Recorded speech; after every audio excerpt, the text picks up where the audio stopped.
सार गर्भित अमृतमयी श्रीमद् भागवत कथा का रसास्वादन कर रहे हैं।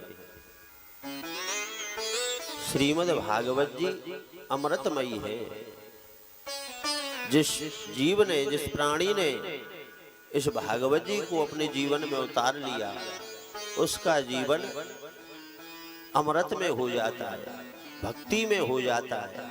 उसका स्वभाव, उसकी वृत्ति, सब कुछ बदल जाता है।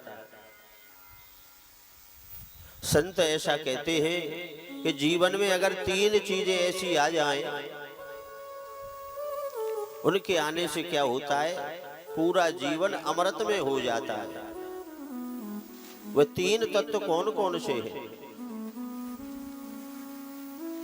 सदगुरुदेव की कृपा और भगवान के भजन में रुचि, खूब मन लगे भगवान को भजन करने में। बिना भजन किए मन ही नहीं लगे।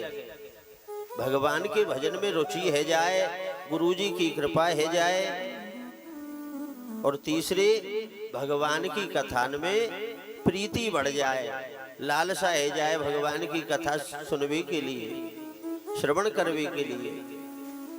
ये 3 बात जब जीवन में है जाए तो वह जीव को जीवन भक्ति में और अमृत में है जाए।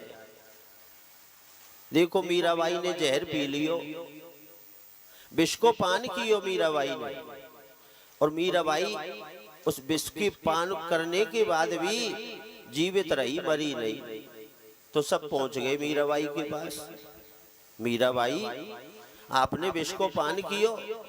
बोली ये बताओ, तुमने ये विष जानबूझ के पियो या अनजाने में पियो? मीराबाई बोली कि मैंने ये विष जानबूझ के पियो। इस विष को पान मुझे पता थी ये जहर है, फिर भी मैंने विष को पान किया।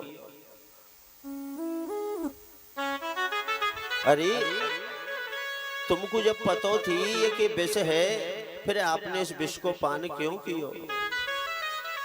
बोले मुझे अपने कन्हैया पे भरोसा था, मुझे अपनी भक्ति पे भरोसा था कि मैं इस विष का पान करूंगी फिर भी बच जाऊंगी। अब तक तो मुझे कोई विश्वास था, अब मैं जीवित भी बच गई इस जहर को पी के। अब तुम सबका विश्वास जागृत हो गया कि देखो भगवान की भक्ति करने से कोई बाल बांका नहीं कर सकता।